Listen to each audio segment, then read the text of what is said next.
ਸਤਿ ਸ਼੍ਰੀ ਅਕਾਲ ਦੋਸਤੋ, ਤੁਹਾਡੇ ਆਪਣੇ ਚੈਨਲ ਮਾਈਂਡ ਕੋਚ ਦੇ ਵਿੱਚ ਤੁਹਾਡਾ ਸਵਾਗਤ ਹੈ। ਅੱਜ ਗੱਲ ਕਰਾਂਗੇ ਐਂਸ਼ੀਅੰਟ ਹਿਸਟਰੀ ਦੇ ਟੌਪਿਕ ਮਗਧਾ ਦੀ। ਮਗਧਾ ਜਿਸ ਨੂੰ ਆਪਾਂ 16 ਮਹਾਜਨ ਪਦਾਂ ਦੇ ਨਾਂ ਨਾਲ ਵੀ ਜਾਣਦੇ ਹਾਂ। 16 ਮਹਾਜਨ ਪਦਾਂ ਦੇ ਨਾਂ ਨਾਲ ਵੀ ਜਿਹੜਾ ਹੈ ਉਹ ਜਾਣਿਆ ਜਾਂਦਾ ਹੈ। ਇਸ ਤੋਂ ਪਹਿਲਾਂ ਆਪਾਂ ਐਂਸ਼ੀਅੰਟ ਹਿਸਟਰੀ ਦੇ ਵਿੱਚ ਇੰਡਸ ਵੈਲੀ ਸਿਵਲਾਈਜੇਸ਼ਨ ਨੂੰ ਕੰਪਲੀਟ ਕਰ ਚੁੱਕੇ ਹਾਂ, ਬੁੱਧਿਜ਼ਮ ਨੂੰ ਆਪਾਂ ਕੰਪਲੀਟ ਕਰ ਚੁੱਕੇ ਹਾਂ ਔਰ ਜੈਨਿਜ਼ਮ ਨੂੰ ਵੀ ਆਪਾਂ ਜਿਹੜਾ ਹੈਗਾ ਉਹ ਕੰਪਲੀਟ ਕਰ ਚੁੱਕੇ ਹਾਂ। ਇਹਨਾਂ ਤਿੰਨਾਂ ਦੀਆਂ ਤੁਸੀਂ ਵੀਡੀਓ ਦੇਖ ਸਕਦੇ ਹੋ ਆਪਣੇ YouTube ਚੈਨਲ ਤੇ। ਅੱਜ ਆਪਾਂ ਐਂਸ਼ੀਅੰਟ ਹਿਸਟਰੀ ਦੇ ਜੋ ਟੌਪਿਕ ਮਗਧਾ ਚੱਲਦਾ ਪਿਆ ਇਸ ਦਾ ਸੈਕਿੰਡ ਪਾਰਟ ਜਿਹੜਾ ਉਹ ਕਵਰ ਕਰਨਾ। ਮਗਧ ਜਿਸ ਨੂੰ 16 ਮਹਾਜਨ ਪਦਾਂ ਦੇ ਨਾਂ ਨਾਲ ਵੀ ਜਾਣਿਆ ਜਾਂਦਾ ਹੈ। ਤੋਂ ਪਾਰਟ 2 ਦੀ ਗੱਲ ਕਰੀਏ, ਪਾਰਟ 2 ਦੀ ਗੱਲ ਕਰੀਏ तो देखो, इस तो पहला मैं पार्ट 1 बारे थोड़ा दसदा कि पार्ट 1 ਦੇ ਵਿੱਚ ਆਪਾਂ ਇਹ ਗੱਲ ਕੀਤੀ ਕਿ 16 ਮਹਾਜਨ ਪਦ ਕਿਵੇਂ ਡਿਵੈਲਪ ਹੋਏ, ਕਿਵੇਂ ਇਹਨਾਂ ਦੇ ਵਿੱਚ ਰਿਲੇਸ਼ਨ ਸੀ, ਕਿਸ ਤਰ੍ਹਾਂ ਦੇ ਰਿਲੇਸ਼ਨ ਸੀ, ਸੋਸ਼ਲ ਰਿਲੇਸ਼ਨ ਕਿਸ ਤਰ੍ਹਾਂ ਦੇ ਸੀ, ਪੋਲੀਟੀਕਲ ਰਿਲੇਸ਼ਨ ਕਿਸ ਤਰ੍ਹਾਂ ਦੇ ਸੀ ਔਰ ਫਿਰ ਇਹ ਆਪਸ ਵਿੱਚ ਮਰਜ ਹੁੰਦੇ ਨੇ। 16 ਸਟੇਟ ਆਪਸ ਵਿੱਚ ਮਰਜ ਹੁੰਦੇ ਨੇ ਚਾਰਾਂ ਦੇ ਵਿੱਚ ਔਰ ਪਾਵਰਫੁਲ ਜੋ 4 ਸਟੇਟ ਬਚਦੀਆਂ। ਤਾਂ ਤੁਹਾਨੂੰ ਕੁਐਸਚਨ ਵੀ ਆਉਂਦਾ ਨੇ ਕਿ 6ਵੀਂ ਸੈਂਚੁਰੀ ਦੇ ਮੋਸਟ ਪਾਵਰਫੁਲ ਸਟੇਟ ਕਿੰਨੇ ਸੀ, ਤਾਂ ਉਹ 4 ਸੀ। ਲੇਕਿਨ ਇਹਨਾਂ ਚਾਰਾਂ ਦੇ ਵਿੱਚ ਵੀ ਜੋ ਰਿਲੇਸ਼ਨ ਹੈ ਉਹਨਾਂ ਰਿਲੇਸ਼ਨ ਕਰਕੇ ਇਹ 4 ਸਟੇਟ ਵੀ ਆਪਸ ਵਿੱਚ ਕੀ ਹੁੰਦੇ ਨੇ, ਮਰਜ ਹੁੰਦੇ ਨੇ। ਤਾਂ ਚਾਰੇ ਸਟੇਟ ਮਰਜ ਹੋ ਕੇ ਆਪਣੇ ਕੋਲੇ ਸਿਰਫ ਇੱਕ ਸਿੰਗਲ ਸਟੇਟ ਬਚਦਾ ਹੈ ਔਰ ਉਸ ਸਟੇਟ ਦਾ ਨਾਮ ਹੈ ਮਗਧਾ, ਜਿਸ ਨੂੰ ਤੁਸੀਂ ਅੱਜ ਵਾਲਾ ਏਰੀਆ, ਬਿਹਾਰ ਵਾਲਾ ਏਰੀਆ ਦੇਖ ਸਕਦੇ ਹੋ। ਤਾਂ ਇਹ ਮਗਧ ਨਾਮ ਦਾ ਜੋ ਏਰੀਆ ਇਹ ਡਿਵੈਲਪ ਹੋਇਆ। ਮੈਂ ਤੁਹਾਨੂੰ ਕਿਹਾ ਸੀਗਾ ਕਿ ਆਪਣੇ ਦਿਮਾਗ ਦੇ ਵਿੱਚ ਇੱਕ ਕੁਐਸਚਨ ਬਣੇਗਾ ਕਿ ਐਸਾ ਮਗਧ ਕੋਲੇ ਕੀ ਹੈ ਪਾਵਰਫੁਲ ਕਿ ਉਸਨੇ 16 ਸਟੇਟ ਨੂੰ ਡਿਫੀਟ ਕੀਤਾ ਜਾਂ 16 ਸਟੇਟ ਨੂੰ ਮਰਜ ਕਰਕੇ ਆਪਣੇ ਆਪ ਨੂੰ ਜਿਹੜਾ ਸੀਗਾ ਉਹ ਪਾਵਰਫੁਲ ਸਟੇਟ ਬਣਾਇਆ। ਤਾਂ ਐਸਾ ਕੀ ਸੀ ਮਗਧ ਕੋਲੇ, ਤਾਂ ਇੱਥੋਂ ਹੀ ਆਪਾਂ ਆਪਣਾ ਸੈਕਿੰਡ ਪਾਰਟ ਜਿਹੜਾ ਹੈਗਾ ਮਗਧ ਦਾ ਉਹ ਸ਼ੁਰੂ ਕਰਨਾ। ਤਾਂ ਬਿਨਾਂ ਦੇਰੀ ਸ਼ੁਰੂ ਕਰਦੇ ਹਾਂ। ਦੇਖੋ, ਜੋ ਇਹ 16 ਮਹਾਜਨ ਪਦ ਸੀ, ਇਹਨਾਂ 16 ਮਹਾਜਨ ਪਦਾਂ ਦੇ ਵਿੱਚੋਂ ਇੱਕ ਮਹਾਜਨ ਪਦ ਜੋ ਸਭ ਤੋਂ ਜ਼ਿਆਦਾ ਡਿਵੈਲਪ ਹੋਇਆ, ਜੋ ਸਭ ਤੋਂ ਜ਼ਿਆਦਾ ਸ਼ਕਤੀਸ਼ਾਲੀ ਰਿਹਾ, ਉਹ ਸੀ ਮਗਧ। ਤਾਂ ਮਗਧ ਹੀ ਇੱਕ ਸ਼ਕਤੀਸ਼ਾਲੀ ਰਾਜ ਦੇ ਰੂਪ ਵਿੱਚ ਸਾਹਮਣੇ ਆਉਂਦਾ ਹੈ। ਤੁਸੀਂ ਦੇਖ ਪਾਓਗੇ ਕਿ ਆ ਜੋ ਏਰੀਆ ਇਹ ਮਗਧ ਦਾ ਹੈ ਔਰ ਜਿੰਨੇ ਵੀ ਇਹ 16 ਮਹਾਜਨ ਪਦ ਸੀਗੇ ਉਹਨਾਂ ਨੇ ਆਪਣਾ ਇਸ ਨੂੰ ਇੱਕ ਟ੍ਰੇਡ ਸੈਂਟਰ ਦੇ ਰੂਪ ਵਿੱਚ ਦੇਖਿਆ। ਮਤਲਬ ਮਗਧ ਦੇ ਸ਼ਕਤੀਸ਼ਾਲੀ ਬਣਨ ਪਿੱਛੇ ਜੋ ਕਾਰਨ ਰਹੇ, ਠੀਕ ਹੈ, ਉਹ ਕਿਹੜੇ ਕਿਹੜੇ ਕਾਰਨ ਸੀਗੇ। ਠੀਕ ਹੈ, ਮੈਂ ਹੁਣੇ ਗੱਲ ਕੀਤੀ ਕਿ ਮਗਧ ਇੱਕ ਟ੍ਰੇਡ ਸੈਂਟਰ ਦੇ ਰੂਪ ਵਿੱਚ ਰਿਹਾ, ਤਾਂ ਮਗਧ ਇੱਕ ਵਪਾਰਿਕ ਕੇਂਦਰ ਦੇ ਰੂਪ ਵਿੱਚ ਰਿਹਾ, ਇਸ ਕਰਕੇ ਜ਼ਿਆਦਾ ਸ਼ਕਤੀਸ਼ਾਲੀ ਬਣਿਆ ਔਰ ਇਸ ਦੀ ਜੋ ਜ਼ਮੀਨ ਸੀ ਉਹ ਕਾਫੀ ਉਪਜਾਊ ਸੀ। ਠੀਕ ਹੈ, ਇਹ ਜ਼ਮੀਨ ਕਾਫੀ ਜਿਹੜੀ ਸੀਗੀ ਉਹ ਉਪਜਾਊ ਸੀਗੀ, ਜਿਸ ਕਰਕੇ ਜਿਹੜਾ ਸੀਗਾ ਇੱਥੇ ਜੋ ਐਗਰੀਕਲਚਰ ਹੈ ਉਹ ਬਹੁਤ ਅੱਛੀ ਤਰ੍ਹਾਂ ਡਿਵੈਲਪ ਹੋਇਆ। ਔਰ ਤੁਹਾਨੂੰ ਪਤਾ ਹੈ ਕਿ ਜਦੋਂ ਹੀ ਕੋਈ ਰਾਜਾ ਲੜਾਈ ਤੇ ਜਾਏਗਾ ਤਾਂ ਉਹ ਆਪਣੀ ਸੈਨਾ ਲਈ ਜੋ ਫੂਡ ਹੈ, ਜੋ ਰਾਸਦ ਹੈ ਉਹ ਲੈ ਕੇ ਜਾਏਗਾ। ਤਾਂ ਇਸ ਕਰਕੇ ਉਪਜਾਊ ਜ਼ਮੀਨ ਹੋਣ ਕਰਕੇ, ਐਗਰੀਕਲਚਰ ਡਿਵੈਲਪ ਹੋਣ ਕਰਕੇ ਜਿਹੜਾ ਸੀ ਇਹ ਮਗਧ ਡਿਵੈਲਪ ਹੁੰਦਾ ਹੈਗਾ। ਅੱਛਾ, ਲੋਹੇ ਦਾ ਇਸਤੇਮਾਲ ਹੋਇਆ, ਤਾਂ ਇਹ ਵੈਰੀ ਇੰਪੋਰਟੈਂਟ ਹੈ ਕਿ ਲੋਹੇ ਦਾ ਇਸਤੇਮਾਲ ਹੋਇਆ। ਦੇਖੋ, ਇਸ ਤੋਂ ਪਹਿਲਾਂ ਜੋ ਲੋਹੇ ਦਾ ਇਸਤੇਮਾਲ ਹੁੰਦਾ ਸੀ, ਅਗਰ ਮੈਂ ਇੰਡਸ ਵੈਲੀ ਦੀ ਗੱਲ ਕਰਾਂ ਤਾਂ ਉਸ ਦੇ ਵਿੱਚ ਲੋਹੇ ਦਾ ਇਸਤੇਮਾਲ ਨਹੀਂ ਹੋਇਆ, ਕਿਉਂਕਿ ਲੋਹੇ ਦਾ ਇਸਤੇਮਾਲ ਮੋਸਟਲੀ 6ਵੀਂ ਸੈਂਚੁਰੀ ਦੇ ਵਿੱਚ ਹੀ ਜ਼ਿਆਦਾ ਹੋਣਾ ਸ਼ੁਰੂ ਹੁੰਦਾ ਹੈ। ਤਾਂ ਲੋਹੇ ਦਾ ਇਸਤੇਮਾਲ ਹੋਣਾ ਸ਼ੁਰੂ ਹੋਇਆ, ਜਿੰਨੇ ਵੀ ਟੂਲ ਸੀਗੇ ਉਹ ਲੋਹੇ ਦੇ ਬਣਨੇ ਸ਼ੁਰੂ ਹੋਏ, ਜਿਸ ਕਰਕੇ ਇਹ ਏਰੀਆ ਜ਼ਿਆਦਾ ਡਿਵੈਲਪ ਹੁੰਦਾ ਹੈ। ਠੀਕ ਹੈ, ਔਰ ਮੋਸਟ ਇੰਪੋਰਟੈਂਟ ਇੱਕ ਹੋਰ ਜੋ ਇੱਕ ਕਾਰਨ ਰਿਹਾ ਮਗਧ ਦੇ ਡਿਵੈਲਪ ਹੋਣ ਦਾ, ਉਹ ਹੈ ਮਗਧ ਦੀ ਸੈਨਾ ਵਿੱਚ ਹਾਥੀਆਂ ਦਾ ਇਸਤੇਮਾਲ ਕਰਨਾ। ਤੁਸੀਂ ਸਿਕੰਦਰ ਦਾ ਨਾਮ ਸੁਣਿਆ ਹੋਵੇਗਾ, ਸਿਕੰਦਰ ਦੀ ਗ੍ਰੇਟ, ਅਲੈਗਜ਼ੈਂਡਰ ਦੀ ਗ੍ਰੇਟ। ਤੋਂ ਸਿਕੰਦਰ ਨੇ ਵੀ ਮਗਧ ਤੇ ਅਟੈਕ ਕਰਨਾ ਸੀਗਾ। ਠੀਕ ਹੈ, ਮੈਸੇਡੋਨੀਆ ਦਾ ਰਾਜਾ ਸੀ, ਤੋਂ ਇਹ ਅਟੈਕ ਕਰਦਾ ਮਗਧ ਤੇ, ਲੇਕਿਨ ਮਗਧ ਤੇ ਅਟੈਕ ਕਰਨ ਤੋਂ ਪਹਿਲਾਂ ਹੀ ਇਹ ਬਿਆਸ ਨਦੀ ਦੇ ਤੱਟ ਤੋਂ ਵਾਪਸ ਹੋ ਜਾਂਦਾ ਹੈ। ਠੀਕ ਹੈ, ਇਸ ਦੇ ਦੋ ਕਾਰਨ ਸੀ। ਪਹਿਲਾ ਤਾਂ ਸਿਕੰਦਰ ਕਾਫੀ ਬਿਮਾਰ ਸੀ, ਇਸ ਦੀ ਸੈਨਾ ਕਾਫੀ ਥੱਕ ਚੁੱਕੀ ਸੀ ਔਰ ਦੂਸਰਾ ਇਸਨੇ ਜਾ ਕੇ ਅੱਗੇ ਲੜਨਾ ਹਾਥੀਆਂ ਨਾਲ ਸੀ। ਇਸ ਦੀ ਸੈਨਾ ਇੰਨੀ ਥੱਕ ਚੁੱਕੀ ਸੀ ਕਿ ਉਹ ਹਾਥੀਆਂ ਦਾ ਮੁਕਾਬਲਾ ਨਹੀਂ ਕਰਦੀ ਸੀ। ਇੱਕ ਕਾਰਨ ਰਿਹਾ, ਠੀਕ ਹੈ, ਕਿ ਸਿਕੰਦਰ ਵਾਪਸ ਗਿਆ। ਹੋਰ ਬਹੁਤ ਸਾਰੇ ਕਾਰਨ ਨੇ, ਲੇਕਿਨ ਇਹਨਾਂ ਵਿੱਚੋਂ ਇੱਕ ਕਾਰਨ ਰਿਹਾ ਕਿ ਸਿਕੰਦਰ ਵਾਪਸ ਗਿਆ। ਔਰ ਅਕੋਰਡਿੰਗ ਟੂ ਮੀ ਇਹ ਵੀ ਇੱਕ ਕਾਰਨ ਹੈ ਕਿ ਆਪਣੀ ਇੰਡੀਅਨ ਹਿਸਟਰੀ ਦੇ ਵਿੱਚ ਇੱਕ ਬਹੁਤ ਵੱਡਾ ਬਦਲਾਵ ਇਸ ਇੱਕ ਪੁਆਇੰਟ ਕਰਕੇ ਆਇਆ, ਕਿਉਂਕਿ ਅਗਰ ਸਿਕੰਦਰ ਆਂਦਾ ਔਰ 99% ਉਹ ਇਸ ਏਰੀਆ ਦੇ ਵਿੱਚ ਜਿੱਤਦਾ, ਤਾਂ ਉਸ ਤੋਂ ਬਾਅਦ ਆਪਾਂ ਗ੍ਰੀਕ ਜੋ ਡਾਇਨੈਸਟੀਜ਼ ਹੈ ਉਹਨਾਂ ਨੂੰ ਜ਼ਿਆਦਾ ਆਪਾਂ ਕਵਰ ਕਰਦੇ ਪਏ ਹੁੰਦੇ, ਨਾ ਕਿ ਆਪਾਂ ਇੰਡੀਅਨ ਹਿਸਟਰੀ ਦੀਆਂ ਮੌਰੀਆ ਜਾਂ ਉਸ ਤੋਂ ਬਾਅਦ ਦੀਆਂ ਡਾਇਨੈਸਟੀਜ਼ ਨੂੰ ਜਿਹੜਾ ਹੈਗਾ ਉਹ ਪ੍ਰੈਫਰੈਂਸ ਦਿੰਦੇ। तो कहने का भाव की है कि मगध जो है वो डिवेलप होया और उस डिवेलपमेंट के पिछे ये 4 कारण जिहड़े सीगे वो रहे सीगे कि इसकी जमीन बहुत उपजाऊ सी, फर्टाइल जो इसकी लैंड सीगी, ठीक है, सॉइल बहुत अच्छी सीगी, एग्रीकल्चर बहुत अच्छा हो रहा सीगा, लोहे का इस्तेमाल बहुत ज़्यादा वड्डे पद्धर ते इत्थे होण लग्या मगध वाले एरिए। ਵਪਾਰਿਕ ਕੇਂਦਰ ਰਿਹਾ, ਟ੍ਰੇਡ ਸੈਂਟਰ ਰਿਹਾ ਹੈ। ਔਰ ਅਗਰ ਇਹ ਟ੍ਰੇਡ ਸੈਂटर होएगा तो टैक्स लगेंगे, ठीक है, टैक्स लगाएगा, व्यापार पे टैक्स लगाएगा। और अगर टैक्स लगाएगा तो नॉर्मली ये अमीर होएगा। अगर ये अमीर होएगा तो अपनी ये अमाउंट है ਜਿਹੜੀ ਉਹ ਆਪਣੀ ਸੈਨਾ, ਆਪਣੀ ਡਿਫੈਂਸ ਤੇ ਖਰਚ ਕਰ ਸਕਦਾ ਹੈ। तो ਮਗਧ ਦੀ ਸੈਨਾ ਵਿੱਚ ਹਾਥੀਆਂ ਦਾ ਵੀ ਇਸਤੇਮਾਲ ਜਿਹੜਾ ਬਹੁਤ ਵੱਡੇ ਪੱਧਰ ਤੇ ਹੁੰਦਾ ਸੀਗਾ। तो ਇਹ ਕੁਝ ਕਾਰਨ ਰਹੇ ਕਿ ਜਿਸ ਨੇ ਮਗਧ ਮਹਾਜਨ ਪਦ ਨੂੰ ਜਿਹੜਾ ਸੀਗਾ ਉਹ ਡਿਵੈਲਪ ਕੀਤਾ। तो मगध महाजन पद जो है इसकी अगर राजधानी की गल करिए तो वह है राजगृह, ਜਾਂ ਜਿਸ ਨੂੰ ਗਿਰੀਵਰਜਾ ਦੇ ਨਾਂ ਨਾਲ ਜਾਣਦੇ ਨੇ। ਮਗਧ ਸਾਮਰਾਜ ਦੇ ਵਿੱਚ 4 ਵੰਸ਼ ਜਿਹੜੇ ਨੇ ਉਹ ਡਿਵੈਲਪ ਹੁੰਦੇ ਨੇ। ਹਾਲਾਂਕਿ 3 ਵੰਸ਼ ਜਿਹੜੇ ਆ ਸਟਾਰਟਿੰਗ ਦੇ ਆਪਾਂ ਪੜ੍ਹਨੇ ਹੁੰਦੇ ਆ, ਕਿਉਂਕਿ ਬਾਅਦ ਵਿੱਚ ਮੌਰੀਆ ਸਾਮਰਾਜ ਸ਼ੁਰੂ ਹੋ ਜਾਂਦਾ ਹੈ। ਔਰ ਮੌਰੀਆ ਸਾਮਰਾਜ ਤੋਂ ਬਾਅਦ ਅੱਗੇ ਤੱਕ ਜਦੋਂ ਤੱਕ ਹਰਸ਼ਵਰਧਨ ਆਪਣੀ ਨਵੀਂ ਕੈਪੀਟਲ ਨਹੀਂ ਬਣਾ ਲੈਂਦਾ, ਉਦੋਂ ਤੱਕ ਇਹ ਕੈਪੀਟਲ ਪਾਟਲੀਪੁੱਤਰ ਹੀ ਰਹਿੰਦੀ ਹੈ। ਠੀਕ ਹੈ, तो ਮੌਰੀਆ ਆਪਾਂ ਬਿਲਕੁਲ ਬਾਅਦ ਵਿੱਚ ਪੜ੍ਹਦੇ ਹਾਂ। ਹਾਲਾਂਕਿ 4 ਸਟੇਟ ਮੈਂ ਇੱਥੇ ਲਿਖੀਆਂ, ਪਰ ਤੁਸੀਂ 3 ਸਟੇਟ ਜਿਹੜੀਆਂ ਉਹ ਕਵਰ ਕਰਨੀਆਂ ਹੁੰਦੀਆਂ ਮਗਧ ਦੇ ਵਿੱਚ। ਠੀਕ ਹੈ, ਕਿਉਂਕਿ ਇਹ 3 ਡਾਇਨੈਸਟੀਜ਼ ਹੈ ਔਰ ਅੱਗੇ ਜਾ ਕੇ ਮੌਰੀਆ ਰਾਜਵੰਸ਼ ਜਿਹੜਾ ਉਹ ਸ਼ੁਰੂ ਹੋ ਜਾਂਦਾ ਹੈ। तो ਇਹ 3 ਡਾਇਨੈਸਟੀਜ਼ ਕਿਹੜੀਆਂ ਜਿਨ੍ਹਾਂ ਨੇ ਮਗਧ ਤੇ ਰਾਜ ਕੀਤਾ। ਇਹ ਸੇਮ ਉਸੇ ਤਰ੍ਹਾਂ ਦੀ ਕਹਾਣੀ ਹੈ ਜਿਵੇਂ ਤੁਸੀਂ ਕਹਿ ਲਓ ਕਿ ਦਿੱਲੀ ਪੜ੍ਹਨਾ ਹੈ। ਠੀਕ ਹੈ, ਦਿੱਲੀ ਸਲਤਨਤ ਪੜ੍ਹਨੀ ਹੈ, ਤਾਂ ਦਿੱਲੀ ਸਲਤਨਤ ਦੇ ਵਿੱਚ ਤੁਸੀਂ 5 ਜਿਹੜੀਆਂ ਹੈਗੀਆਂ ਉਹ ਡਾਇਨੈਸਟੀਜ਼ ਕਵਰ ਕਰਦੇ ਹੋ। ਸੇਮ ਉਸੇ ਤਰ੍ਹਾਂ ਹੀ ਅਗਰ ਮੈਂ ਕਹਾਂ ਕਿ ਆਪਾਂ ਮਗਧ ਵਾਲੇ ਟੌਪਿਕ ਨੂੰ ਪੜ੍ਹਨਾ ਹੈ, ਤਾਂ ਮਗਧ ਨੂੰ ਪੜ੍ਹਨ ਲਈ ਆਪਾਂ ਮਗਧ ਤੇ ਜਿਨ੍ਹਾਂ 3 ਡਾਇਨੈਸਟੀਆਂ ਨੇ ਰਾਜ ਕੀਤਾ ਉਹਨਾਂ ਬਾਰੇ ਆਪਾਂ ਡਿਸਕਸ ਕਰਨੀ ਹੁੰਦੀ ਹੈ, ਜਿਹਦੇ ਵਿੱਚ ਇੱਕ ਹੈ ਹਰਨਿਕਾ ਰਾਜਵੰਸ਼, ਇੱਕ ਹੈ ਸ਼ਿਸ਼ੁਨਾਗ ਰਾਜਵੰਸ਼ ਔਰ ਇੱਕ ਹੈ ਨੰਦ ਰਾਜਵੰਸ਼। ਠੀਕ ਹੈ, ਇਹ ਤਿੰਨੋਂ ਹੀ ਰਾਜਵੰਸ਼ ਕਾਫੀ ਇੰਪੋਰਟੈਂਟ ਰਾਜਵੰਸ਼ ਨੇ। ਔਰ ਇਹਨਾਂ ਦਾ ਅਗਰ ਆਪਾਂ ਟਾਈਮ ਪੀਰੀਅਡ ਦੀ ਗੱਲ ਕਰੀਏ ਤਾਂ ਮਗਧ ਮਹਾਜਨ ਪਦ ਦਾ ਇਹਨਾਂ ਤਿੰਨਾਂ ਡਾਇਨੈਸਟੀਆਂ ਨੂੰ ਲੈ ਕੇ ਅਗਰ ਆਪਾਂ ਟਾਈਮ ਪੀਰੀਅਡ ਦੇਖਦੇ ਹਾਂ ਤਾਂ 544 BC ਤੋਂ ਲੈ ਕੇ 322 BC ਤੱਕ ਇਹਨਾਂ ਦਾ ਜਿਹੜਾ ਉਹ ਟਾਈਮ ਪੀਰੀਅਡ ਰਹਿੰਦਾ ਹੈ। ਆਈ ਥਿੰਕ ਇਹ ਸਲਾਈਡ ਤੁਹਾਨੂੰ ਸਮਝ ਆ ਗਈ ਹੋਏਗੀ। ਤਾਂ ਆਪਾਂ ਇਸ ਤੋਂ ਅੱਗੇ ਚੱਲਦੇ ਹਾਂ। ਹੁਣ ਆਪਾਂ ਮਗਧ ਤੇ ਜਿਨ੍ਹਾਂ 3 ਡਾਇਨੈਸਟੀਆਂ ਨੇ ਰਾਜ ਕੀਤਾ ਉਹਨਾਂ ਨੂੰ ਇੱਕ ਇੱਕ ਕਰਕੇ ਆਪਾਂ ਜਿਹੜਾ ਹੈਗਾ ਉਹ ਡਿਸਕਸ ਕਰਨਾ। ਤਾਂ ਮਗਧ ਤੇ ਜੋ ਸਭ ਤੋਂ ਪਹਿਲਾਂ ਡਾਇਨੈਸਟੀ ਨੇ ਰਾਜ ਕੀਤਾ ਉਹ ਹੈ ਹਰਨਿਕਾ ਡਾਇਨੈਸਟੀ। ਠੀਕ ਹੈ, ਹਰਨਿਕਾ ਰਾਜਵੰਸ਼ ਦਾ ਟਾਈਮ ਪੀਰੀਅਡ 544 BC ਤੋਂ ਲੈ ਕੇ 412 BC ਤੱਕ ਦਾ ਇਸਦਾ ਜੋ ਹੈ ਉਹ ਟਾਈਮ ਪੀਰੀਅਡ ਰਿਹਾ। ਔਰ ਇਸ ਦੇ ਜੋ ਸੰਸਥਾਪਕ ਨੇ, ਇਸ ਦੇ ਜੋ ਫਾਊਂਡਰ ਨੇ ਉਹ ਹੈ ਬਿੰਬੀਸਾਰਾ। ਅੱਛਾ, ਇੱਥੇ ਯਾਦ ਰੱਖਣਾ ਕਿ ਬਿੰਦੂਸਾਰਾ ਨਹੀਂ ਕਹਿਣਾ, ਬਿਕੋਜ਼ ਬਿੰਦੂਸਾਰਾ ਜਿਹੜਾ ਹੈ ਉਹ ਮੌਰੀਆ ਸਾਮਰਾਜ ਦੇ ਵਿੱਚ ਦੂਸਰਾ ਰਾਜਾ। ਠੀਕ ਹੈ, ਚੰद्रगुप्त मौर्य ਦਾ ਲੜਕਾ ਹੈ ਬਿੰਦੂਸਾਰਾ, ਲੇਕਿਨ ਇੱਥੇ ਬਿੰਬੀਸਾਰ। तो हरनिका राजवंश के जो संस्थापक रहे वो बिंबिसार रहे। और अगर आप बिंबिसार का टाइम पीरियड देखिए कि बिंबिसार ने कितना समा राज किया हरनिका राजवंश के अंडर, तो 544 BC तो लैके 492 BC तक ਜਿਹੜਾ ਸੀਗਾ ਉਹ ਰਾਜ ਕੀਤਾ ਸੀਗਾ। ਬਿੰਬੀਸਾਰ ਨੂੰ ਸੈਨਿਆ, ਸ਼੍ਰੇਣੀਆਂ ਜਾਂ ਸ਼੍ਰੇਣਿਕਾ ਵਰਗੇ ਕਈ ਨਾਵਾਂ ਨਾਲ ਜਾਣਿਆ ਜਾਂਦਾ ਹੈ। ਮਤਲਬ ਇਸਦੇ ਜੋ ਟਾਈਟਲ ਸੀਗੇ ਉਹ ਕਈ ਟਾਈਟਲ ਇਸ ਤਰ੍ਹਾਂ ਦੇ ਸੀ, ਸੈਨਿਆ, ਸ਼੍ਰੇਣੀਆਂ। ਅੱਛਾ, ਇਹ ਨਾਮ ਕਿੱਥੋਂ ਆਇਆ? ਕਿਉਂਕਿ ਬਿੰਬੀਸਾਰ ਨੇ ਆਪਣੀ ਇੱਕ ਖੜੀ ਸੈਨਾ ਰੱਖੀ ਸੀਗੀ। ਠੀਕ ਹੈ, तो पहला राजा एंशियंट हिस्ट्री ਦੇ ਵਿੱਚ ਫਸਟ ਰਾਜਾ, ਫਸਟ ਡਾਇਨੈਸਟੀ ਜਿਸ ਨੇ ਆਪਣੀ ਖੜੀ ਸੈਨਾ ਰੱਖੀ। ਹਾਲਾਂਕਿ ਇਸ ਤੋਂ ਬਾਅਦ ਆਪਾਂ ਮੈਡੀਵਲ ਹਿਸਟਰੀ ਵਿੱਚ ਦੇਖਦੇ ਹਾਂ ਕਿ ਅਲਾਉਦੀਨ ਖਿਲਜੀ ਵੀ ਆਪਣੀ ਖੜੀ ਸੈਨਾ ਰੱਖਦਾ। ਲੇਕਿਨ ਅਗਰ ਆਪਾਂ एंशियंट हिस्ट्री ਦੀ ਗੱਲ ਕਰੀਏ ਕਿ ਪਹਿਲਾ ਰਾਜਾ ਜਿਸ ਨੇ ਖੜੀ ਸੈਨਾ ਰੱਖੀ ਉਹ ਸੀਗਾ ਬਿੰਬੀਸਾਰ। ਔਰ ਇਸੇ ਕਰਕੇ ਇਸ ਦਾ ਨਾਮ ਜਿਹੜਾ ਸੀ ਉਹ ਸੈਨਿਆ ਜਾਂ ਸ਼੍ਰੇਣੀਆ ਪਿਆ।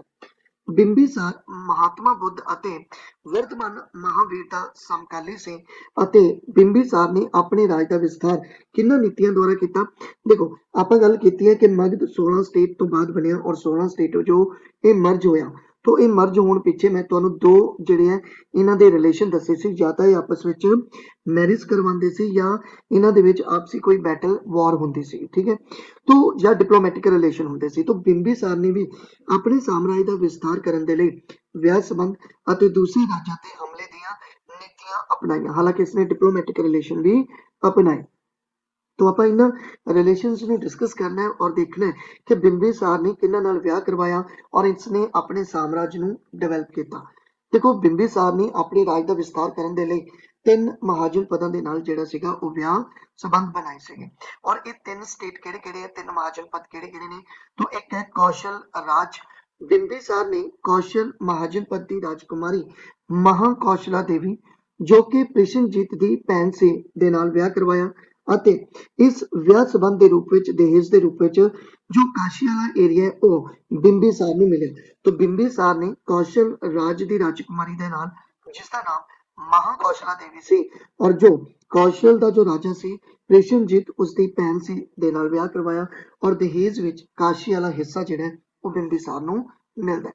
तो वैसे ਬਿੰਬੀਸਾਰ ਇਸ ਤਰ੍ਹਾਂ ਵੀ ਆਪਣੇ ਸਾਮਰਾਜ ਨੂੰ ਡਿਵੈਲਪ ਕਰਦਾ ਹੈ, ਲੇਕਿਨ ਬਾਅਦ ਵਿੱਚ ਠੀਕ ਹੈ ਹੋਰ ਵੀ ਜਿਹੜੇ ਰਾਜੇ ਆਏ ਉਹਨਾਂ ਨੇ ਵੀ ਕੌਸ਼ਲ ਰਾਜ ਤੇ ਅਟੈਕ ਕਰਕੇ ਸਾਰੇ ਸਾਮਰਾਜ ਨੂੰ ਜਿਹੜਾ ਸੀਗਾ ਉਹ ਹਰਨਿਕਾ ਰਾਜਵੰਸ਼ ਵਿੱਚ ਜਿਹੜਾ ਸੀ ਉਹ ਮਰਜ ਕਰ ਲਿਆ, ਜਾਂ ਕਹਿ ਲਓ ਕਿ ਮਗਧ ਦੇ ਵਿੱਚ ਮਰਜ ਕਰ ਲਿਆ ਸੀ।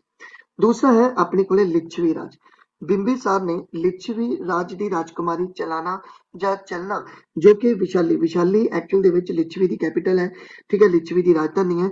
तो ਇਸ ਦੇ ਨਾਲ ਵਿਆਹ ਕਰਵਾਇਆ ਔਰ ਇਹ ਜੋ ਚਲਨਾ ਰਾਜਕੁਮਾਰੀ ਹੈ ਇਹ ਜੋ ਇੱਥੋਂ ਦਾ ਰਾਜਾ ਸੀ ਲਿच्छवी ਦਾ ਰਾਜਾ ਚੇਤਕ ਉਸਦੀ ਕੁੜੀ ਸੀ, ਠੀਕ ਹੈ, ਉਸਦੀ ਕੁੜੀ ਸੀ। ਔਰ ਤੁਸੀਂ ਦੇਖਦੇ ਹੋ ਕਿ ਜੋ ਲਿच्छवी ਦਾ ਰਾਜਾ ਸੀ ਚੇਤਕ ਉਸਦੀ ਜੋ ਸਿਸਟਰ ਸੀ ਉਸਦੀ ਮੈਰਿਜ ਮਹਾਵੀਰ ਦੇ ਫਾਦਰ ਨਾਲ ਹੋਈ, ਸਿਧਾਰਥ ਨਾਲ।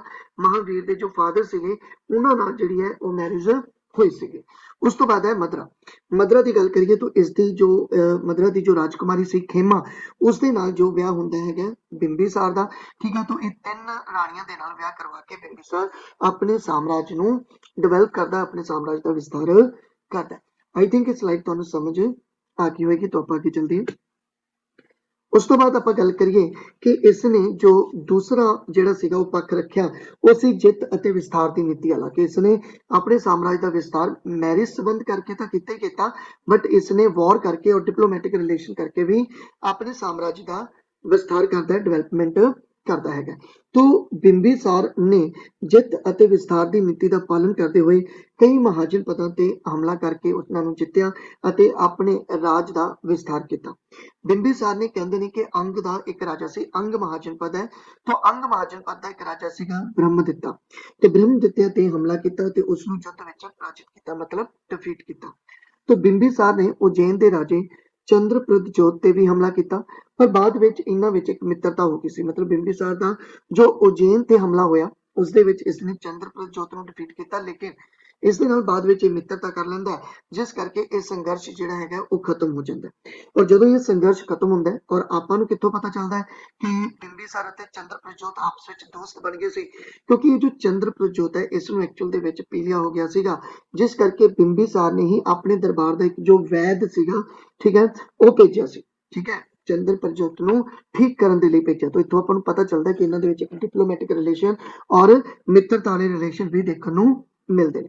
ਉਸ ਤੋਂ ਬਾਅਦ ਹੈ ਕੂਟਨੀਤਿਕ ਸੰਬੰਧ। ਤੋਂ ਗੰਧਾਰ ਦੇ ਰਾਜੇ, ਠੀਕ ਹੈ, ਪੁਕਸਤੀ, ਜਿਹਨੂੰ ਪੁਸ਼ਕਰ ਸਰੀਨ ਦੇ ਨਾਂ ਨਾਲ ਵੀ ਜਾਣਿਆ ਜਾਂਦਾ ਸੀ, ਵੱਲੋਂ ਬਿੰਬੀਸਾਰ ਦੇ ਦਰਬਾਰ ਵਿੱਚ ਆਪਣਾ ਇੱਕ ਰਾਜਦੂਤ ਭੇਜਿਆ, ਜਿਸ ਤੋਂ ਆਪਾਂ ਨੂੰ ਪਤਾ ਚੱਲਦਾ ਕਿ ਇਹਨਾਂ ਦੇ ਵਿੱਚ ਵੀ ਜਿਹੜੇ ਸੀਗੇ ਉਹ ਪੋਲੀਟੀਕਲ ਰਿਲੇਸ਼ਨ ਤੁਹਾਨੂੰ ਦੇਖਣ ਨੂੰ ਮਿਲਦੇ ਆ। ਤਾਂ ਇਸ ਤਰ੍ਹਾਂ ਬਿੰਬੀਸਾਰ ਨੇ ਆਪਣੇ ਸਾਮਰਾਜ ਦਾ ਕਾਫੀ ਵਿਸਤਾਰ ਕੀਤਾ ਹੈ।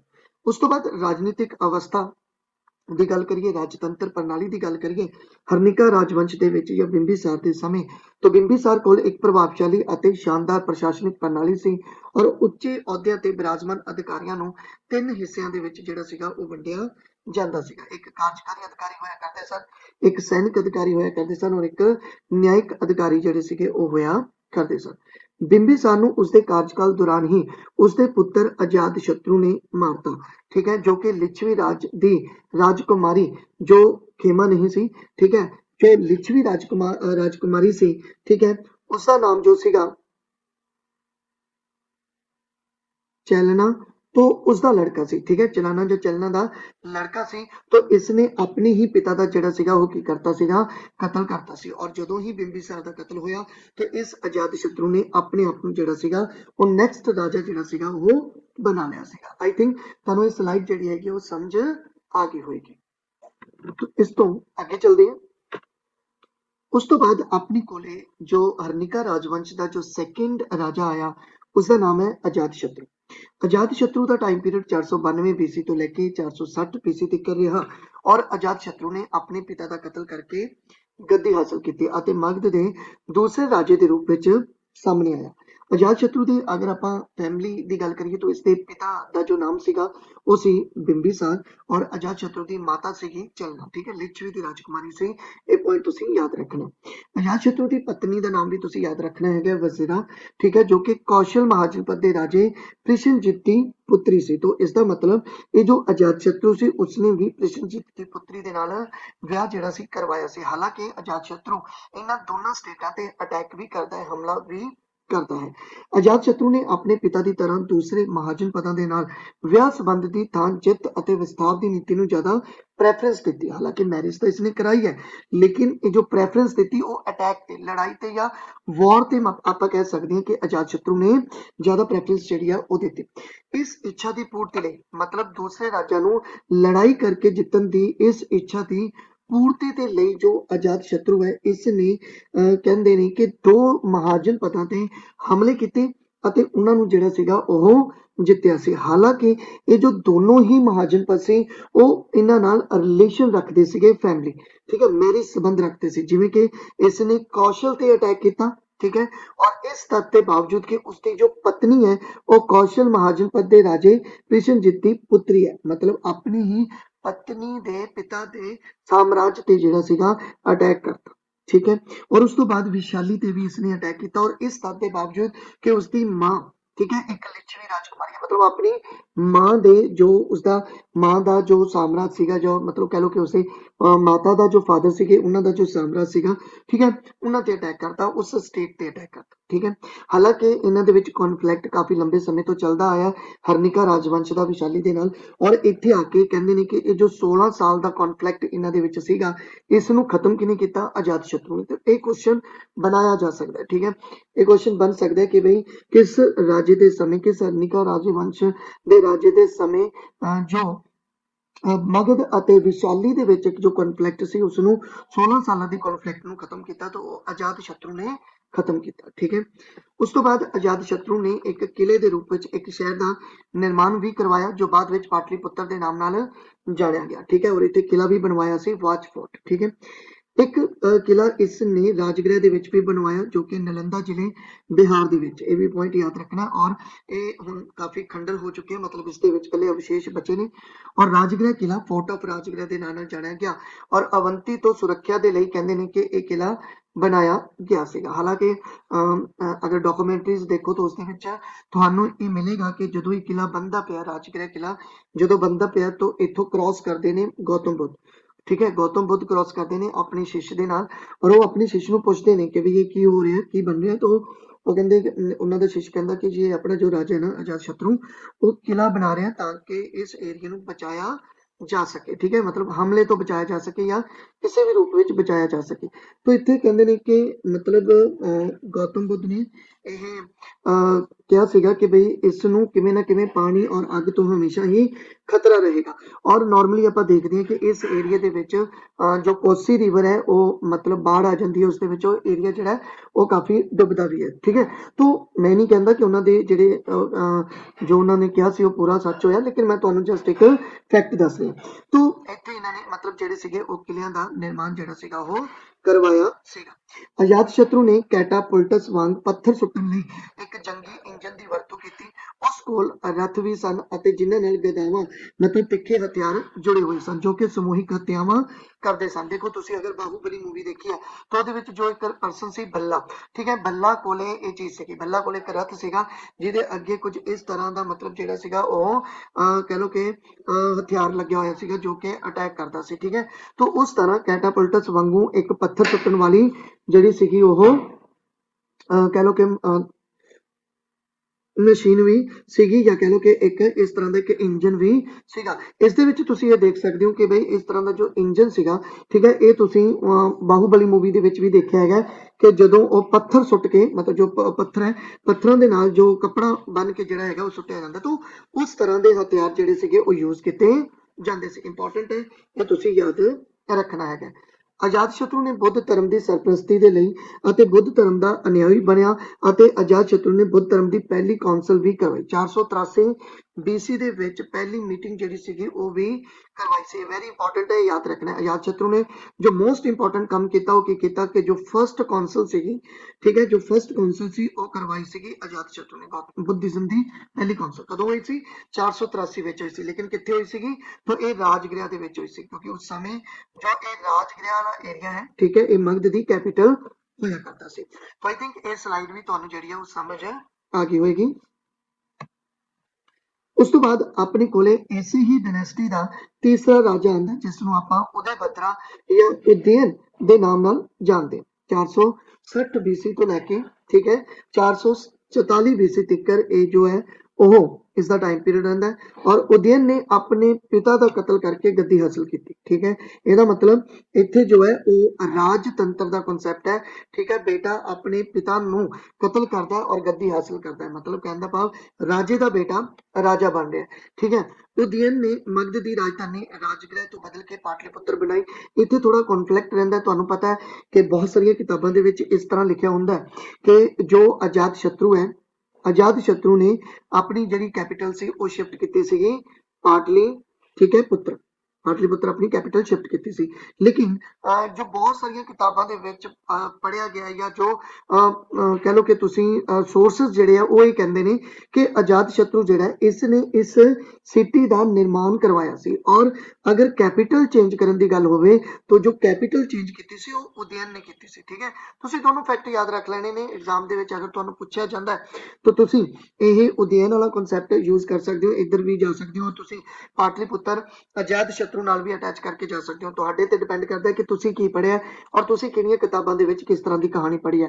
मैं दोनों ही पढ़िया और मेरे अकॉर्डिंग जिहड़ा हैगा आजाद शत्रु ने पाटलिपुत्र का निर्माण करवाया सी, लेकिन ये जो कैपिटल चेंज की है वो उदयन ने ਕੀਤੀ ਹੋਏਗੀ, ठीक है। जिथे गंगा ਅਤੇ सोन नदियां ਦੇ संगम ਤੇ ਕਿਲਿਆਂ ਦਾ ਨਿਰਮਾਣ ਵੀ ਜਿਹੜਾ ਸੀਗਾ ਉਹ ਕਰਵਾਇਆ ਗਿਆ ਸੀਗਾ। ਉਦयन ਤੋਂ ਬਾਅਦ ਹਰਨਿਕਾ ਵੰਸ਼ ਤੇ ਕਈ ਰਾਜਿਆਂ ਨੇ ਰਾਜ ਕੀਤਾ, ਪਰ ਉਹ ਸਾਰੇ ਕਮਜ਼ੋਰ ਸ਼ਾਸਕ ਸਨ। मतलब उदयन तो बाद 20 राजे आए लेकिन वो कमजोर सी, ठीक है, वीक राजे सी जिन्हों की कोई डिटेल अपनी इंडियन हिस्टरी के विच बहुत ज्यादा नहीं है, जिवें कि अनिरुद्ध हो गया, मुंदा हो गया, नागादशका हो गया। तो इस तरह के कई राजे आए बट उन्होंने कोई डिटेल मैंशन नहीं है। हर्निका वंश का एक आखिरी राजा मैंशन है जिसका नाम है नागादशका। नागादशका जो अपने पिता मुंदा ਨੂੰ मार के गद्दी ते बैठता है। मतलब इस डायनेस्टी ਦੇ ਵਿੱਚ सिर्फ एक ही कॉन्सैप्ट ਚੱਲਿਆ कि बेटे ने पिता का कतल किया। पर नागादशका ਨੂੰ मगध ਦੀ प्रजा ने बहुत पसंद ना किया। क्यों?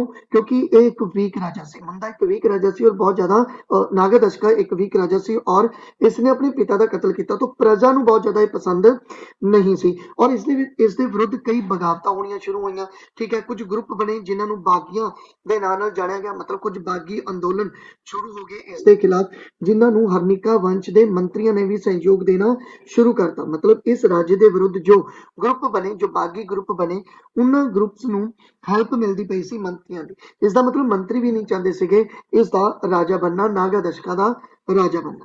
कहते हैं कि 412 BC ਦੇ ਵਿੱਚ नागादशका ਦੇ ही एक मंत्री शिशुनाग ने बागी अंदोलनों का सहारा लेंदे हुए नागादशका ਵਿੱਚ मतलब नागादशका के खिलाफ बगावत की ਅਤੇ ਉਸ ਨੂੰ ਗੱਦੀ ਤੋਂ ਉਤਾਰ ਕੇ ਆਪ ਰਾਜਾ बन जाता है और एक नवा वंश ਜਿਹੜਾ ਹੈਗਾ ਉਹ ਸਥਾਪਿਤ करता है जिसका नाम है शिशुनाग राजवंश। तो पहला जो राजवंश है ਉਹ मगध ਤੇ खत्म हो जाता है और अपने ਕੋਲੇ दूसरा ਜਿਹੜਾ ਹੈਗਾ ਉਹ राजवंश आंदा है जिस ਨੂੰ ਆਪਾਂ ਗੱਲ ਕਰਾਂਗੇ ਜਿਹੜਾ ਹੈ ਉਹ ਹੈ शिशुनाग राजवंश। तो शिशुनाग राजवंश सेकंड राजवंश है मगध का, इंपॉर्टेंट राजवंश है भी।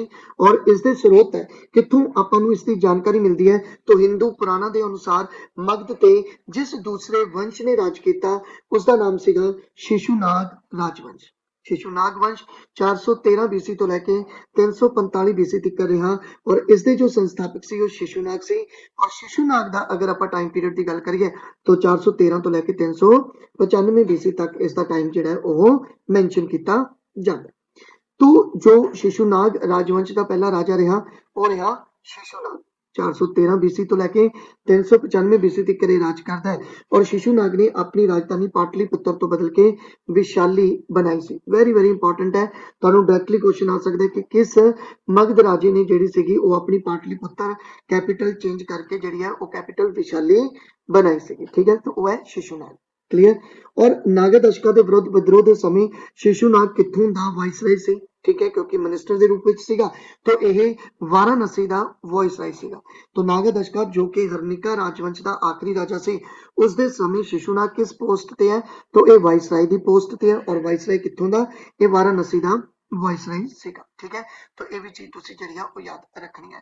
एक ग्रंथ है, इस ग्रंथ दे विच तुहानू इसकी थोड़ी जी डिटेल मिलती है। कहते हैं कि एक ग्रंथ है महावमस्तिका, इस दे अनुसार कहते हैं कि जो शिशुनाग है ना ये विशाली दे एक लिच्छवी शासक का पुत्र सी, ठीक है, मतलब ये लिच्छवी फैमिली ਦੇ ਵਿੱਚੋਂ ਹੀ ਆਇਆ ਸੀਗਾ ਕਿਉਂਕਿ ਲਿच्छवी ਦੀਆਂ ਮੈਰਿਜ ਹੋਈਆਂ ਸੀ ਹਰਨਿਕਾ ਰਾਜਵੰਸ਼ ਦੇ ਨਾਲ ਔਰ ਇਹ ਹੋ ਸਕਦਾ ਹੈ ਕਿ ਜਿਸ ਸਮੇਂ ਇਹ ਮੈਰਿਜਸ ਹੋਈਆਂ ਹੋਣ ਉੱਥੋਂ ਹੀ ਇਹ ਪੁੱਤਰ ਦੇ ਰੂਪ ਵਿੱਚ ਠੀਕ ਹੈ ਸਿਸਟਰ ਬ੍ਰਦਰ ਦੇ ਰੂਪ ਵਿੱਚ ਇਹ ਹਰਨਿਕਾ ਰਾਜਵੰਸ਼ ਦੇ ਵਿੱਚ ਆਇਆ ਹੋਵੇ ਔਰ ਇੱਕ ਮਿਨਿਸਟਰ ਦੀ ਪੋਸਟ ਤੇ ਰਿਹਾ ਹੋਵੇ ਲੇਕਿਨ ਬਾਅਦ ਵਿੱਚ ਇਸਨੇ ਖੁਦ ਹੀ ਇੱਕ ਬਗਾਵਤ ਕੀਤੀ ਹੋਵੇ ਔਰ ਬਗਾਵਤ ਕਰਨ ਤੋਂ ਬਾਅਦ ਇਹਨੇ ਆਪਣੀ ਇੱਕ ਡਾਇਨੈਸਟੀ ਸ਼ੁਰੂ ਕੀਤੀ ਔਰ ਇਸ ਦੀ ਕੈਪੀਟਲ ਚੇਂਜ ਤੋਂ ਵੀ ਇਹ ਜੋ ਆਪਾਂ ਨੂੰ ਸੋਰਸ ਹੈ ਉਹ ਥੋੜਾ ਸਹੀ ਹੁੰਦਾ ਪ੍ਰਤੀਤ ਹੁੰਦਾ ਹੈ।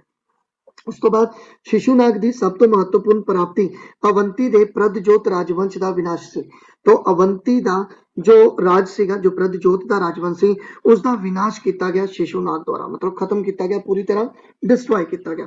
ਇਸ ਨਾਲ ਮਗਧ ਅਤੇ ਅਵੰਤੀ ਵਿਚਕਾਰ ਕਈ ਸਾਲਾਂ ਦੀ ਪੁਰਾਣੀ ਦੁਸ਼ਮਣੀ ਦਾ ਅੰਤ ਹੋਇਆ ਇੱਕ ਤਾਂ ਔਰ ਉਦੋਂ ਤੋਂ ਹੀ ਅਵੰਤੀ ਮਗਧ ਦਾ ਹਿੱਸਾ ਵੀ ਬਣ ਗਿਆ। ਹੁਣ ਇਹ ਵੀ ਕੁਐਸਚਨ ਇੰਪੋਰਟੈਂਟ ਹੈ ਕਿਉਂਕਿ ਤੁਹਾਨੂੰ ਇਹ ਪੁੱਛਣਗੇ ਕਿ ਅਵੰਤੀ ਕਿਸ ਰਾਜੇ ਦੇ ਸਮੇਂ ਮਗਧ ਦਾ ਹਿੱਸਾ ਬਣਿਆ ਤਾਂ ਉਹ ਹੈ ਸ਼ਿਸ਼ੂਨਾਗ। तो ਸ਼ਿਸ਼ੂਨਾਗ ਦੇ ਸਮੇਂ ਅਵੰਤੀ ਮਗਧ ਦਾ ਜਿਹੜਾ ਹੈ ਉਹ ਹਿੱਸਾ ਬਣਦਾ ਹੈ। ਉਸ ਤੋਂ ਬਾਅਦ ਅਗਰ ਆਪਾਂ ਦੂਸਰੇ ਰਾਜੇ ਦੀ ਗੱਲ ਕਰੀਏ ਤਾਂ ਇਹ ਜੋ ਦੂਸਰਾ ਰਾਜਾ ਹੈ ਉਸਦਾ ਨਾਮ ਹੈ ਕਾਕਵਰਨਾ। ਹੁਣ ਇਸ ਕਾਕਵਰਨਾ ਨੂੰ ਕਈ ਥਾਵਾਂ ਤੇ ਕਾਲਸੋਕਾ ਲਿਖਿਆ ਹੁੰਦਾ ਹੈ। ਅੱਛਾ ਇੱਕ ਅਸ਼ੋਕਾ ਨਹੀਂ ਹੈਗਾ ਇਹ ਕਾਲਸੋਕਾ। ਅਸ਼ੋਕਾ ਆਪਾਂ ਮੌਰੀਆ ਸਾਮਰਾਜ ਵਿੱਚ ਪੜ੍ਹਦੇ ਹਾਂ ਇਹ ਹੈ ਕਲਸ਼ੋਕਾ ਜਾਂ ਕਾਲਸ਼ੋਕਾ। ਇਸ ਦਾ ਟਾਈਮ ਪੀਰੀਅਡ ਹੈ 395 BC ਤੋਂ ਲੈ ਕੇ 367 BC ਤੱਕ ਦਾ। ਪੁਰਾਣਾ ਦੇ ਅਨੁਸਾਰ ਸ਼ਿਸ਼ੂਨਾਗ ਤੋਂ ਬਾਅਦ ਸ਼ਿਸ਼ੂਨਾਗ ਵੰਸ਼ ਦਾ ਅਗਲਾ ਰਾਜਾ ਕਾਕਵਰਨ ਬਣਦਾ ਹੈ ਠੀਕ ਹੈ ਲੇਕਿਨ ਉਹਨੇ ਦੋ ਨਾਮ ਹੈ ਲੇਕਿਨ ਇਸ ਦੋਨਾਂ ਨਾਮਾਂ ਨੂੰ ਆਇਡੈਂਟੀਫਾਈ ਕੀਤਾ ਹੈ ਸਿੰਗਲਾ ਇਤਿਹਾਸ ਦੇ ਵਿੱਚ। ਇਸ ਦੇ ਅਨੁਸਾਰ ਸ਼ਿਸ਼ੂਨਾਗ ਤੋਂ ਬਾਅਦ ਸ਼ਿਸ਼ੂਨਾਗ ਵੰਸ਼ ਦਾ ਅਗਲਾ ਰਾਜਾ ਕਾਲਸ਼ੋਕਾ ਬਣਦਾ ਹੈ ਠੀਕ ਹੈ ਔਰ ਅਸ਼ੋਕ ਵਦਨ ਦੇ ਅਨੁਸਾਰ ਜਿਨ੍ਹਾਂ ਨੇ ਇਹਨਾਂ ਨੂੰ ਡਿਫਾਈਨ ਕੀਤਾ ਕਿ ਕਾਕਵਰਨ ਅਤੇ ਕਾਲਸ਼ੋਕਾ ਇੱਕੋ ਹੀ ਰਾਜੇ ਦੇ ਦੋ ਨਾਮ ਨੇ ਮਤਲਬ ਅਸ਼ੋਕ ਵਦਨ ਇਹ ਕਹਿੰਦੇ ਨੇ ਕਿ ਕਾਕਵਰਨ ਅਤੇ ਕਾਲਸ਼ੋਕਾ ਇੱਕੋ ਹੀ ਰਾਜੇ ਦੇ ਦੋ ਨਾਮ ਤੁਹਾਨੂੰ ਦੇਖਣ ਨੂੰ ਮਿਲਦੇ ਨੇ ਠੀਕ ਹੈ। तो कालचोका शिशुनाग के समय वाराणसी का गवर्नर ਸੀ। ਇਹ ਵੀ ਪੁਆਇੰਟ ਯਾਦ ਰੱਖਣਾ ਹੈ ਕਿ ਇਹ ਜੋ शिशुनाग है इसके समय जो कालचोका ਸੀ ਇਹ ਕਿੱਥੋਂ ਦਾ ਗਵਰਨਰ ਸੀ तो ਇਹ ਵਾਰਾਣਸੀ ਦਾ ਗਵਰਨਰ ਸੀ। आई थिंक ਇਹ ਸਲਾਈਡ ਤੁਹਾਨੂੰ ਸਮਝ ਆ ਗਈ ਹੋਏਗੀ। ਅੱਗੇ ਚੱਲਦੇ ਹਾਂ। ਉਸ ਤੋਂ ਬਾਅਦ ਆਪਣੇ ਕੋਲੇ ਕਾਲਚੋਕਾ ਦੇ ਜੀਵਨ ਦੀਆਂ ਦੋ ਸਭ ਤੋਂ ਮਹੱਤਵਪੂਰਨ ਘਟਨਾਵਾਂ ਬਾਰੇ ਆਪਾਂ ਗੱਲ ਕਰਾਂਗੇ। ਆ ਜੋ ਤੁਹਾਨੂੰ ਇੱਕ ਡਾਟਾ ਮਿਲਦਾ ਪਿਆ ਇਹ ਡਾਟਾ ਆਪਾਂ ਕਵਰ ਕਰ ਚੁੱਕੇ ਹਾਂ ਪਿੱਛੇ तो ਇਹ ਸਿਰਫ ਇੱਕ ਲਿੰਕ ਬਣਾਉਣ ਦੇ ਲਈ ਮੈਂ ਇਹ ਡਾਟਾ ਅਟੈਚ ਕੀਤਾ ਹੈ।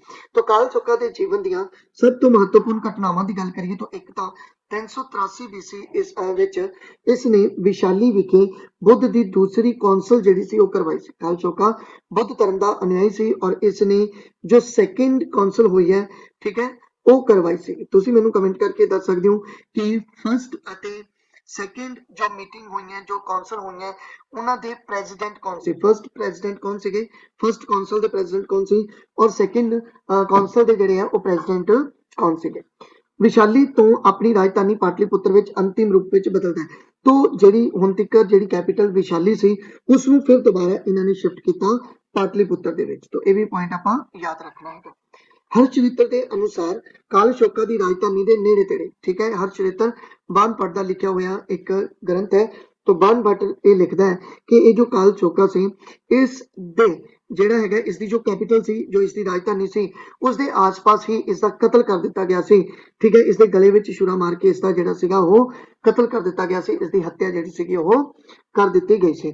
तो इस तरह सेकंड जो राजवंश है सेकंड जो वंश है अपने को शिशुनाग वंश वो खत्म होएगा बट खत्म होने पिछे एक बहुत मतलब जो कि लंबी चौड़ी एक स्टोरी है दो तीन स्टोरियां ਇਹਦੇ ਵਿੱਚੋਂ ਨਿਕਲਦੀਆਂ ਬਟ ਆਪਾਂ ਜੋ ਇੱਕ ਨਾਰਮਲ ਸਿੰਪਲ ਜੀ ਸਟੋਰੀ ਹੋਏਗੀ ਉਸ ਨੂੰ ਕਵਰ ਕਰਕੇ ਆਪਾਂ ਕਿਉਂਕਿ ਆਪਾਂ ਅਗਲੇ ਰਾਜੇ ਦਾ ਸਿਰਫ ਨਾਮ ਲੈਣਾ ਹੈ ਕਿ ਉਹ ਅਗਲਾ ਰਾਜਾ ਜਿਹੜਾ ਹੈ ਜੋ ਤੀਸਰੀ ਡਾਇਨੈਸਟੀ ਹੈ ਧਨਾਨੰਦ ਦੀ ਮਤਲਬ ਨੰਦ ਫੈਮਿਲੀ ਹੈ ਜੋ ਠੀਕ ਹੈ ਉਸ ਦਾ ਪਹਿਲਾ ਰਾਜਾ ਕਿੱਥੋਂ ਆਇਆ ਠੀਕ ਹੈ ਉਹ ਕੌਣ ਸੀ ਉਸ ਬਾਰੇ ਬਹੁਤ ਸਾਰੀਆਂ ਸਟੋਰੀਜ਼ ਹੈ ਠੀਕ ਹੈ। ਡਾਕੂਮੈਂਟਰੀਜ਼ ਦੇ ਵਿੱਚ ਕੁਝ ਹੋਰ ਸਟੋਰੀਜ਼ ਦੇਖਣ ਨੂੰ ਮਿਲਦੀਆਂ ਮੂਵੀਜ਼ ਦੇ ਵਿੱਚ ਕੁਝ ਹੋਰ ਸਟੋਰੀਜ਼ ਦੇਖਣ ਨੂੰ ਮਿਲਦੀਆਂ।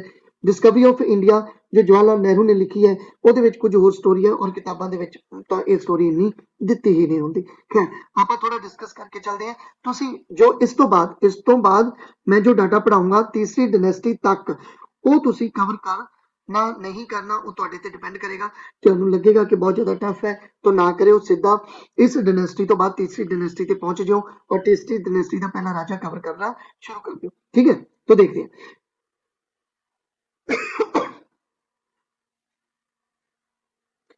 तो देखो बौद्धी परंपरावां के अनुसार ठीक है उसके 9 या 10 पुत्र सन। किसके 9 या 10 पुत्र सन? काल शोका दे।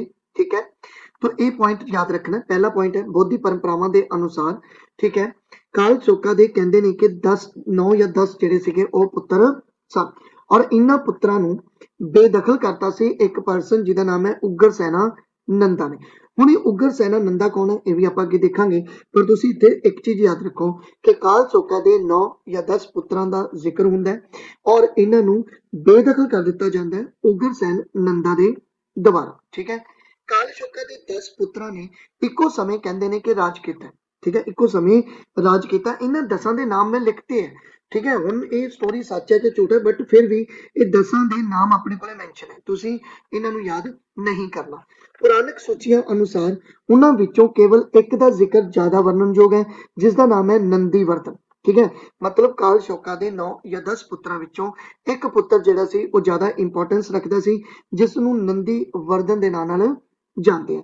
ਔਰ ਪੁਰਾਣਾ ਵਿੱਚ ਨੰਦੀਵਰਧਨ ਨੂੰ 9ਵੇਂ ਸ਼ਿਸ਼ੂਨਾਗ ਰਾਜਾ, ਠੀਕ ਹੈ, ਉਸਦੇ ਪੁੱਤਰ ਮਹਾਨੰਦੀ ਨੂੰ 10ਵੇਂ ਅਤੇ ਆਖਰੀ ਸ਼ਿਸ਼ੂਨਾਗ ਰਾਜੇ ਵੱਲੋਂ ਸੂਚੀਬੱਧ ਕੀਤਾ ਗਿਆ। ਮਤਲਬ ਪੁਰਾਣਾ ਦੇ ਵਿੱਚ ਇਹ ਲਿਖਿਆ ਗਿਆ ਕਿ ਨੰਦੀਵਰਧਨ ਨੂੰ 9ਵਾਂ ਰਾਜਾ ਮੰਨਿਆ ਜਾਏਗਾ ਕਿਤਾ ਸ਼ਿਸ਼ੂਨਾਗ ਰਾਜਵੰਸ਼ ਦਾ। ਮਤਲਬ ਇਸ ਸ਼ਿਸ਼ੂਨਾਗ ਰਾਜਵੰਸ਼ ਦਾ 9ਵਾਂ ਰਾਜਾ ਕੌਣ ਸੀ? ਉਹ ਸੀਗਾ ਜੀ ਨੰਦੀਵਰਧਨ। ਔਰ ਨੰਦੀਵਰਧਨ ਦਾ ਇੱਕ ਬੇਟਾ ਸੀ ਜਿਸ ਦਾ ਨਾਮ ਸੀ ਮਹਾਨੰਦਿਨ। तो महानंदिन ਜਿਹੜਾ ਇਹ 10ਵਾਂ ਰਾਜਾ ਸੀ। ਠੀਕ ਹੈ, तो 10ਵੇਂ ਰਾਜੇ ਦੇ ਰੂਪ ਵਿੱਚ ਇੱਕ ਰਾਜੇ ਦਾ ਨਾਮ ਮੈਂਸ਼ਨ ਹੁੰਦਾ ਜਿਹਦਾ ਨਾਮ ਹੈ ਮਹਾਨੰਦਿਨ। ਠੀਕ ਹੈ, ਮਤਲਬ ਇਸ ਰਾਜੇ ਤੋਂ ਬਾਅਦ ਇਸ ਦੀ ਫੈਮਿਲੀ ਚੱਲੇਗੀ। ਠੀਕ ਹੈ, ਇਸ ਰਾਜੇ ਤੋਂ ਬਾਅਦ ਇਸ ਦੀ ਫੈਮਿਲੀ ਅੱਗੇ ਆਈ ਔਰ ਇਸ ਦਾ ਬੇਟਾ ਆਇਆ ਮਹਾਨੰਦਿਨ ਔਰ ਮਹਾਨੰਦਿਨ ਹੀ ਸ਼ਿਸ਼ੂਨਾਗ ਵੰਸ਼ ਦਾ ਜਿਹੜਾ ਸੀਗਾ ਅਗਲਾ ਰਾਜਾ ਬਣਿਆ ਸੀ, 10ਵਾਂ ਰਾਜਾ ਬਣਿਆ ਸੀ। ਠੀਕ ਹੈ, ਔਰ ਸ਼ਿਸ਼ੂਨਾਗ ਵੰਸ਼ ਦਾ ਆਖਰੀ ਰਾਜਾ ਮਹਾਨੰਦਿਨ ਜਿਹੜਾ ਫਿਰ ਉਹ ਰਹਿੰਦਾ ਹੈਗਾ। ਠੀਕ ਹੈ, ਅਕੋਰਡਿੰਗ ਟੂ ਪੁਰਾਣਾ। तो महानंदी ने हुण की कीता, देखो ये जो महानंदन सी ये जो 10वां राजा सी, ठीक है, शिशुनाग राजवंश का, इसने महानंदन ने मैरिज करवाई महापद्मा दे नाल। महानंदन ने मैरिज करवाई महापद्मा दे नाल, पर ਇਹ ਇੱਕ ਸ਼ੂਦਰ ਔਰਤ ਸੀ, ਇੱਕ ਸ਼ੂਦਰ ਔਰਤ ਸੀ ਔਰ ਇੱਥੋਂ ਹੀ ਸ਼ੂਦਰ ਫੈਮਿਲੀ ਕਨਸੈਪਟ ਸ਼ੁਰੂ ਹੋ ਗਿਆ, ਸ਼ੂਦਰ ਰਾਜਿਆਂ ਦਾ ਕਨਸੈਪਟ ਸ਼ੁਰੂ ਹੋ ਗਿਆ। ਕਿਉਂ? ਕਿਉਂਕਿ ਸ਼ਿਸ਼ੂਨਾਗ ਦੇ ਆਖਰੀ ਰਾਜੇ महानंदी ने जो कि 10वां राजा सी एक लड़की नाल मैरिज करवाई जिसका नाम है महापद्मा, लेकिन ये महापद्मा एक शूद्र औरत सी। ठीक है, आई थिंक ये स्लाइड तुहानू समझ आ गई कि शिशुनाग डायनेस्टी का आखिरी राजा एक औरत नाल विआह करवांदा। ठीक है, तो महानंदिन, ठीक है, महानंदिन कौन है? महानंदिन 10वां शिशुनाग राजा जिसनू आखिरी राजा बोलते हैं। इसने महापद्म नाम की शूद्र पत्नी दे नाल विआह करवाया, मतलब एक लड़की दे नाल विआह करवाया। और इथों दो चीज़ां तुहानू पता चलणगियां, इस रिलेशन तो दो चीज़ां पता चलणगियां। पहली कि महानंदिन ਅਤੇ महापद्मा ਦੇ कुल 9 लड़के सन, जिन्हां विचों एक दा नाम सीगा महापद्मनंदा। दोनों मतलब पिता ਅਤੇ मां ਦਾ ਨਾਮ ਜੋੜ ਕੇ ਇੱਕ ਬੇਟੇ ਦਾ ਨਾਮ ਬਣਦਾ ਹੈ महापद्मनंदा। ਇਹ ਪਹਿਲੀ ਸਟੋਰੀ ਹੈ। ਦੂਜੀ ਸਟੋਰੀ ਅਕੋਰਡਿੰਗ महानंदिन ਅਤੇ महापद्म ਦਾ ਲੜਕਾ महापद्मनंदा ਅਤੇ महापद्मनंदा ਦੇ ਅੱਗੇ 8 ਲੜਕੇ। ठीक है, पहली स्टोरी के अकॉर्डिंग इत्थों तक ही जिक्र मिलता है कि महापद्मनंदा महानंदिन ਅਤੇ महापद्म ਦਾ ਲੜਕਾ ਸੀ, लेकिन ਅੱਗੇ ਉਹ ਕਹਿੰਦੇ ਨੇ ਕਿ ਇਹ ਜੋ महापद्मनंदा ਸੀ ਇਸ ਦੇ ਅੱਗੇ 8 ਲੜਕੇ ਵੀ ਸਨ। ठीक है, इसके 8 लड़के सन। ठीक है, उस तो बाद इस तो बाद जो एक नवी डायनेस्टी शुरू होगी उसका नाम होएगा जी नंद फैमिली। उसका नाम की है?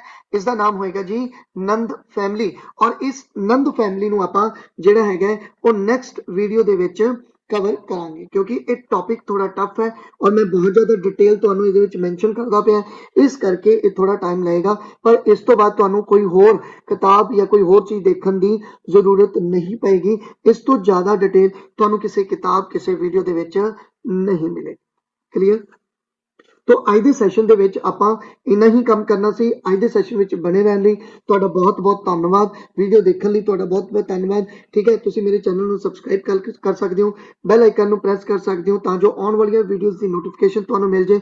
ਤੁਸੀਂ ਇਸ ਵੀਡੀਓ ਨੂੰ ਸ਼ੇਅਰ ਲਾਈਕ ਜ਼ਰੂਰ ਕਰਨਾ ਤਾਂ ਜੋ ਮੇਰਾ ਹੌਸਲਾ ਵਧੇ। तो थैंक यू।